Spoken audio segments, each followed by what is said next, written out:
Political vibes ప్రేక్షకులకు నమస్కారం. మిత్రులారా, ఇప్పుడు ఒక హాట్ టాపిక్ అంటే అటు ఒకటి పహల్గామ్ ఉగ్రదాడి ఒకటి హాట్ టాపిక్ అయితే తెలంగాణలో కల్వకుంట్ల కవిత పార్టీ మారబోతోంది, లేకపోతే హరీష్ రావు పార్టీ మారబోతాండు, హరీష్ రావు అలిగిండు, కవితను దూరం పెట్టిండ్రు. ఇది పెద్ద హాట్ టాపిక్.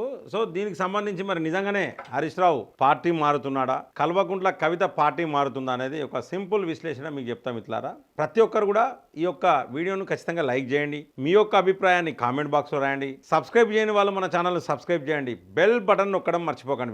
మిత్రులారా, నంబర్ 1 ఫస్ట్ ఏంటంటే కల్వకుంట్ల కవిత గురించి తీసుకుందాం. ఈడీ అరెస్ట్ చేసింది, తర్వాత సిబిఐ కూడా అరెస్ట్ చేసింది, జైల్లో పెట్టింది. ఇప్పుడు కవితను భారతీయ జనతా పార్టీ తీసుకుంటుందా? ఫస్ట్ ప్రశ్న ఇది. నేను ఒకవేళ కవితను కనుక భారతీయ జనతా పార్టీ తీసుకుంటే దేశం మొత్తం సీట్లన్నీ గల్లంత అవుతాయి భారతీయ జనతా పార్టీకి, అందులో నో డౌట్. కాబట్టి కల్వకుంట్ల కవిత పార్టీకి రాజీనామా చేసి బీజేపీలకు రాదు, ఇందులో నో డౌట్. కవిత విషయంలో నెంబర్ 2 పాయింట్ ఏంటంటే కవితకు బీఆర్ఎస్ ఉన్నంత ప్రిఫరెన్స్ బీజేపీలో పోతొస్తుందా? ఆడ ఆమె ఏం చెప్తే అది ఒకవేళ గవర్నమెంట్ వస్తే ఒక ఫోన్ చేస్తే ఆమెనే ముఖ్యమంత్రి అన్నట్టేనే, కేటీఆర్ ముఖ్యమంత్రి అన్నట్టేనే. అంటే వాళ్ళకు ఎవరు ముఖ్యమంత్రి అయినా వాళ్ళ దాంట్లో అందరూ ముఖ్యమంత్రి లెక్కనే ఉంటారు. కాబట్టి బీఆర్ఎస్ నుంచి వెళ్ళి రాజీనామా చేసే ప్రసక్తే లేదు. ఇక నెంబర్ 2 పాయింట్ కాంగ్రెస్లకు కవిత ఎట్లా పోతుంది మిత్రులారా? వాళ్ళ నాయనను వదిలిపెట్టి కాంగ్రెస్లకు కవిత పోతుందా? కాంగ్రెస్లో రేవంత్ రెడ్డి పరిస్థితి దారుణంగా ఉన్నది, కవిత పరిస్థితి ఎట్లుంటుంది మీరు ఒకసారి ఆలోచించుకోండి. ఇప్పుడు ఉన్నాయే 3 పార్టీలు ఇక్కడ, బీజేపీ, బీఆర్ఎస్, కాంగ్రెస్. ఇప్పుడు రేవంత్ రెడ్డి పరిస్థితి దరిద్రంగా ఉన్నది. ఇక కోటిరెడ్డి రాజగోపాల్ రెడ్డి నమ్మిపోదాం అంటే ఆయన పరిస్థితి, అంటే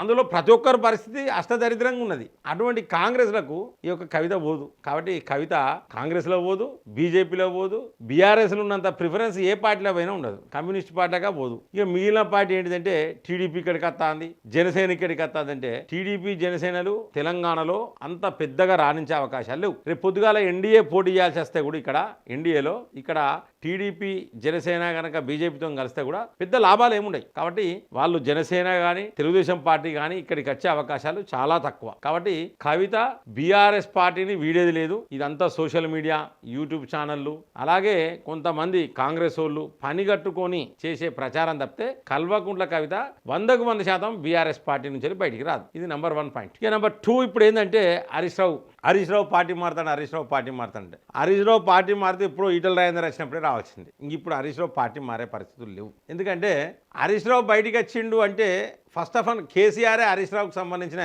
లూప్ హోల్స్ అన్ని కూడా కేసీఆర్ దగ్గర ఉంటాయి. సో అవన్నీ బయట పెడతారు. ఇంకొకటి ఏంటంటే కేసీఆర్ ముఖ్యమంత్రి అయినా, కేటీఆర్ ముఖ్యమంత్రి అయినా మొత్తం హరీష్ రావు కూడా ముఖ్యమంత్రి లెక్కనే ఉంటుంది పొజిషన్. సరే ఫోటోలు పెట్టరు, అవి పెట్టరు కావచ్చు, ఆయన ఫోన్ చేస్తే ఏ పని అంటే ఆ పని అవుతుంది. కాబట్టి హరీష్ రావుకు బీఆర్ఎస్లో మంచిగానే ఉన్నది ప్రాధాన్యత. కేసీఆర్ కేటీఆర్ను ముఖ్యమంత్రి చేయకపోతే అల్లుని హరీష్ రావును ముఖ్యమంత్రి చేస్తాడా? రేపు పొద్దుగాల హరీష్ రావు ముఖ్యమంత్రి అయితే మాత్రం హరీష్ రావు కొడుకుని చేయకపోతే ఇంకెవరినన్నా చేస్తాడా? కాబట్టి అందులో నో డౌట్ హరీష్ రావుకు ముందే తెలుసు కేసీఆర్ తర్వాత బీఆర్ఎస్కు రాజకీయ వారసుడు ఇవ్వాలంటే, బీఆర్ఎస్ వారసుడు ఇవ్వాలంటే కేటీఆర్ అనే విషయం క్లియర్గా హరీష్ రావుకు ముందే తెలుసు. వీళ్ళు ఏం చెప్తారు మిత్రులారా? గవర్నమెంట్ అయితే 4 పైసలు సంపాదించుకోవాలి, మీ బీఆర్ఎస్లోనే గట్టిగా ఉండాలి, ఇళ్ళనే ఉండాలి, ఇంట్లో ఆయనకంటూ మంచి ప్రిఫరెన్స్ ఉన్నది. కేసీఆర్ కూడా మంచి బ్రహ్మాండమైన ప్రిఫరెన్స్ ఇస్తాడు. ఈ అలుగుడు గిలుగుడు ఇవంతా డ్రామాలు ఇవన్నీ. ఆయన గుండు చేసుకొచ్చుకున్నాడు, ఏదో తీర్థయాత్రలకు అటో ఇటో వేచాడు ఉన్న హరీష్ రావు. ఫోటోలు అవి ఇవి లేవంటే బీఆర్ఎస్లో హరీష్ రావు పదవి ఏంటిది? అదే కేటీఆర్ వర్కింగ్ ప్రెసిడెంట్ కాబట్టి కేసీఆర్ కేటీఆర్ 2 బొమ్మలు పెట్టారు. ఇందులో నో డౌట్. దీని ఏంటంటే సోషల్ మీడియా, నెక్స్ట్ శాటిలైట్ మీడియాలు, సోషల్ మీడియాలు, పేపర్లు రకరకాలుగా వర్ణించారు. హరీష్ రావు అలిగిండు గిలిగిండు అని. వీళ్ళు చూసారు అలిగింది ఉంటాయి. అలకలు ప్రతి పార్టీలు ఉంటాయి. ఒకరి మీద ఇంకొకరు అలగడం. ఒకసారి కేసీఆర్ మీద కూడా కేటీఆర్ అలుగుతాడు. వాళ్ళంతా రక్త సంబంధికులు, అలుగుతారు, మళ్ళీ కలుసుకుంటారు, రాత్రి కాగానే కలుసుకుంటారు. వచ్చికి అడమైన కాంగ్రెస్లో అటో ఇటో జాయిన్ అయ్యే పరిస్థితులు ఉన్నాయి. ఒకవేళ హరీష్ రావు బయటికి వచ్చి కాంగ్రెస్లో పోతే ముఖ్యమంత్రి పదవి ఇస్తారా హరీష్ రావుకు? లేకపోతే హరీష్ రావు కనుక బయటికి వచ్చి బీజేపీలోకి వస్తే ఉన్న ముఖ్యమంత్రి క్యాండిడేట్గా అనౌన్స్ చేస్తారా? చేయరు కదా. కాబట్టి హరీష్ రావు బీజేపీలో పోయే అవకాశం లేదు, ఇటు కాంగ్రెస్లో పోయే అవకాశం లేదు. ఆడనే ఉంటాడు, ఆడ మంచి ప్రిఫరెన్స్ ఉన్నది. కాబట్టి ఈ యొక్క సోషల్ మీడియాలు, ఈ యొక్క యూట్యూబ్ ఛానల్ ఏంటంటే హరీష్ రావు, కల్వకుంట్ల కవిత గురించి, వీళ్ళిద్దరి గురించి రకరకాలుగా ప్రచారాలు చేస్తాను. సో దానికి సంబంధించిన చిన్న విశ్లేషణ నేను మీకు చెప్పిన. ఎందుకంటే వీళ్ళిద్దరు ఏ పార్టీ మారని అందులోనే ఉంటారు. ఇది ఒక ఎత్తు. ఈ యొక్క ఇంపార్టెంట్ విషయం చెప్తాను మీకు. కాంగ్రెస్ గవర్నమెంట్ కూలిపోదు. ఈ టెన్యూర్ మొత్తం ఇంకో 3.5 సంవత్సరాల పీరియడ్ ఉన్నది. ఆ 3.5 సంవత్సరాలు రేవంత్ రెడ్డే ఉంటాడు, కాంగ్రెస్ కూలిపోదు, వేరే ముఖ్యమంత్రి రాడు. ఇది కూడా సోషల్ మీడియా ఫేక్ ప్రచారమే, ఇందులో నో డౌట్. ఎందుకంటే మార్చరు. ఇప్పుడు రేవంత్ రెడ్డిని దించిరనుకో ఆ గవర్నమెంట్ ఉంటుందా? పీక్తుంది. రేవంత్ రెడ్డి ఎంబడి 30 మంది ఎమ్మెల్యేలు ఉన్నారు. ఇప్పుడు ఉన్నట్టుంటే కదా అందరూ మంచిగానే ఉన్నారు. ఇప్పుడు దించితేనే ప్రమాదం. కాబట్టి రేవంత్ రెడ్డిని దించే అవకాశాలు లేవు. ఇక రేవంత్ రెడ్డి భారతీయ జనతా పార్టీలో పోతాడు అనేది అవాస్తవము. ఇది కూడా ఏం లేదు. భారతీయ జనతా పార్టీ కూడా ఏం లేదు, మంచిగా ఉంటాడు. ఎందుకంటే ఆయన మీద కేసు ఉన్నది, దండం పెట్టుకుంటే మంచిగుంటే అయిపోయి, ఎందుకు లొల్లులు పెట్టుకుంటే ఎందుకు, మంచిగుండి 4 పైసలు సంపాదించుకుంటే అయిపోయి అనే ఆలోచనతోనే ఉంటారు వీళ్ళు. అంతేగాని కేంద్రంతో పెట్టుకోండు, లొల్లులు పెట్టుకోండు, ఫైట్లు లింకులు చేసుడు అటువంటివి ఉండయి. మంచిగుంటే మంచిగుంటుంది, ఆయనకు కూడా ఇబ్బంది ఉండదు. కాబట్టి ఈయన బీజేపీలో పోతాననేది కూడా వాస్తవమే. ఇక ఎవరన్నా మాట్లాడినా, రాజకీయ నాయకులు మాట్లాడినా, ఏ యూట్యూబ్ ఛానల్ అని చెప్పినా మీరు ఏ నమ్మకండి. కాంగ్రెస్ గవర్నమెంట్ 5 సంవత్సరాలు పర్ఫెక్ట్గా పనిచేస్తుంది. పర్ఫెక్ట్గా అంటే మంచిగా పనిచేస్తుంది అంటే 5 సంవత్సరాలు ఉంటుంది. ఇంకా అది మంచిగా పనిచేస్తుంది, చెడుగా పనిచేస్తుంది అనేది ప్రజలు చెప్పాలి. ఇప్పుడు అందరూ చూస్తాను. కాబట్టి మిత్రులారా, కాంగ్రెస్ గవర్నమెంట్ 5 సంవత్సరాలు ఉంటుంది. రేవంత్ రెడ్డి ముఖ్యమంత్రి ఉంటాడు. ఇక నెక్స్ట్ మళ్ళీ గెలవడు, ఎమ్మెల్యేకి కూడా గెలవడు రేవంత్ రెడ్డి, అది వేరే విషయం. కానీ ఈ 5 సంవత్సరాలు మాత్రం కాంగ్రెస్ గవర్నమెంటే ఉంటుంది.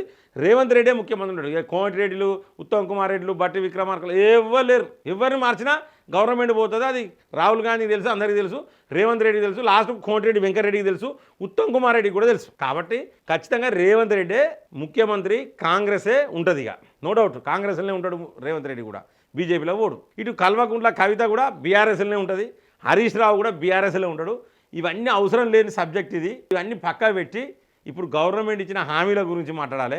గతంలో బీఆర్ఎస్ చేసిన అక్రమాలు, అవినీతి గురించి మాట్లాడాలి. ఈ 2 విషయాలు మాట్లాడితే మేము భారతీయ జనతా పార్టీ ముందు పోయే అవకాశం. సంస్థాగతంగా చాలా మార్పులు చేయాలి, 70% మార్పులు చేయాలి సంస్థాగతంగా. అప్పుడే బీజేపీ ముందు పోతుంది. 70% మార్పులు సంస్థాగతంగా చేయకపోతే చాలా కష్టం భారతీయ జనతా పార్టీకి. అది కూడా చెప్తారా. రెండోది ఏంటంటే 119 కాన్స్టిట్యున్సీలు ఉన్నాయి. మళ్ళీ బైఫర్కేషన్ అనేది జరిగితే 153 నుంచి 170 కాన్స్టిట్యున్సీలు అవుతాయి. సో కాబట్టి ఎమ్మెల్యే అభ్యర్థులు కూడా గట్టోళ్ళు కావాలి, చాలా మంది కావాలి. అంటే అటు కాంగ్రెస్ నుంచి, ఇటు బీఆర్ఎస్ నుంచి జర మంచిగా ఉన్న వాళ్ళు, నీతి నిజాయితీగా పనిచేసిన వాళ్ళు కొంతమందిని భారతీయ జనతా పార్టీ తీసుకోవాలి. దీనికంటే ముందు ఏంటంటే ఈ స్థానిక సంస్థల ఎన్నికలు అంటే సర్పంచ్ ఎలక్షన్లలో కూడా క్యాండిడేట్స్ను పర్ఫెక్ట్గా ప్రతి చోట నిలబెట్టాలి. జర మంచి క్యాండిడేట్స్ను కొంచెం వేరే పార్టీలకి వెళ్ళి కూడా కొంతమందిని తీసుకొని నిలబెడితే తప్పితే బీజేపీ ఒంటరిగా గెలవాలంటే కష్టమవుతుంది తెలంగాణలో. ఇది నా యొక్క రాజకీయాలకు అతీతంగా నా యొక్క పూర్తి విశ్లేషణ about Bharatiya Janata Party and about Revanth Reddy and about Kavitha, Harish Rao. దయచేసి ప్రతి ఒక్కరికి మీకు ఈ యొక్క వీడియో నచ్చినట్లయితే లైక్ చేయండి, అందరికీ షేర్ చేయండి, సబ్స్క్రైబ్ చేయని వాళ్ళు మన ఛానల్ సబ్స్క్రైబ్ చేయండి, బెల్ బటన్ నొక్కడం మర్చిపోకండి మిత్రులారా. జై హింద్, జై భారత్.